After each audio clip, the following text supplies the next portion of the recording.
kasaysayan, kababalaghan, politika, current events, at iba pa. Huwag magpahuli, ating alamin, tuklasin dito sa Historiador Filipino. Matapos may harap sa media at mapahiya sa national TV, bunga ng mga kabulastugang nagawa nito at pamamahiya rin sa iba pang tao, rason para makulong ito sa kanyang kasong unjust vexation. Sa wakas ay pansamantalang nakalaya na si Norman Mangusin at kaagad itong nagpost sa social media ng tila masasabi nating makabagong version ni Norman Mangusin / Francis Leo Marcos. Ito ang makabagong imaheng lumabas sa pagkatao ni Norman Mangusin. Magandang gabi po sa lahat.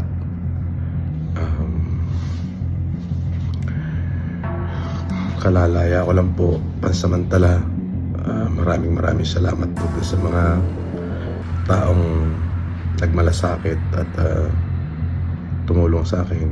Maraming salamat po doon sa mga taong patuloy pong sumusuporta sa akin. Maraming salamat po sa inyo.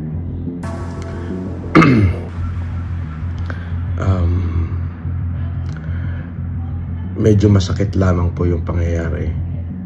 Siyempre sa parte ng aking mga anak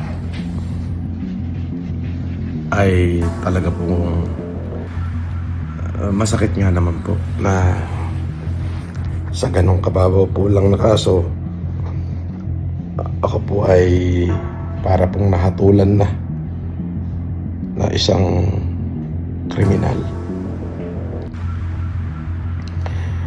Ako po ay may pagkakamali, maaari, at tama naman po yung ginawa nila na ako ay hulihin, sapagkat yun naman po ay bahagi ng kanilang trabaho. Ngunit po yung ako naman po ay ipinahiya nila na para bagang tinalupan na ho nila ako ng buhay. Opo, ay sobrang sakit po.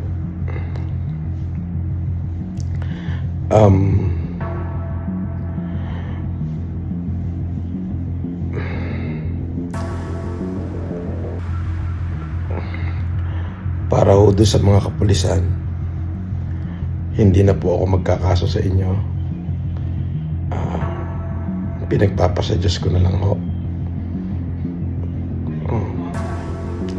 Maaaring kayo po ay sumusunod lamang. At dun sa PNP, kung ako po ay nakagawa ng pagkakamali dahil po dyan sa kumalat na litrato ng pagsusuot ng kung saan ako po ay nakasuot ng police uniform, humingi rin ho ako ng kapatawaran sa inyo kung sa tingin nyo po ay kalabisan at kawalang paggalang yung aking nagawa.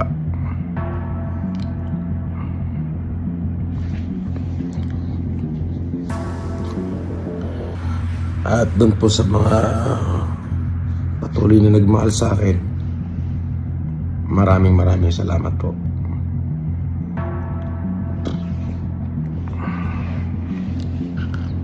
At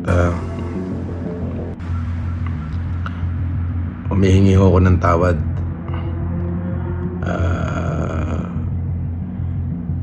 sa mga taong na-offend ko.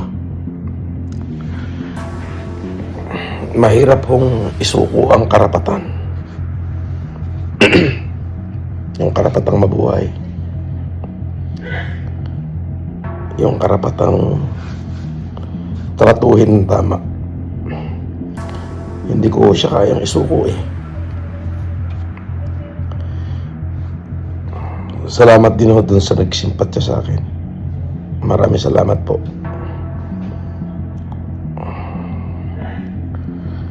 At ulitin ko po,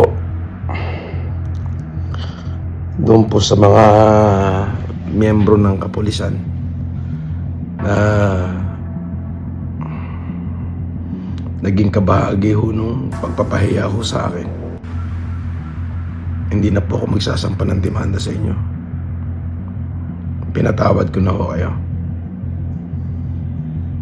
At sa PNP po, kung kayo po ay sa tingin nyo nakalabisan ho yung aking ginawa doon sa nakumakalat na pagsusuot ko ng uniforme,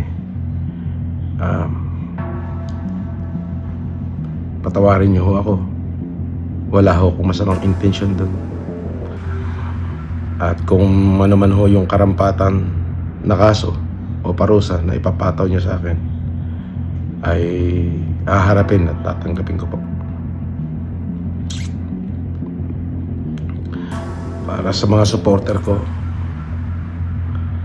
maraming salamat po sa inyo sa pagmamahal ho na pinakita nyo sa akin. Ako muna ho ay magpapahinga muna at talaga hong sobrang napagod po yung aking katawan. At hindi ko ho maipaliwanag yung nararamdaman kong kapaguran. Salamat po sa pagmamahal at pagsuporta.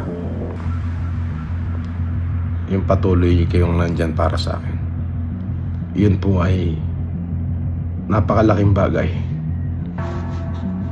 Yun lamang po. At maraming salamat po.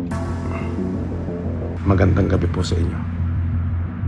Marami ang nagsasabi na hindi raw ito tapat sa kanyang sinasabi at siguradong babalik at babalik pa rin ito sa pagkahari ng yabang sa susunod na mga araw. Pero meron din namang nagsasabi na nagbago na ito. Then, only time can tell. Tingnan natin kung totoo bang magbabago na si Norman Mangusin. Ikaw, sa tingin mo ba'y nagsisi na talaga ang self-confessed trilyonaryo ng Pinas?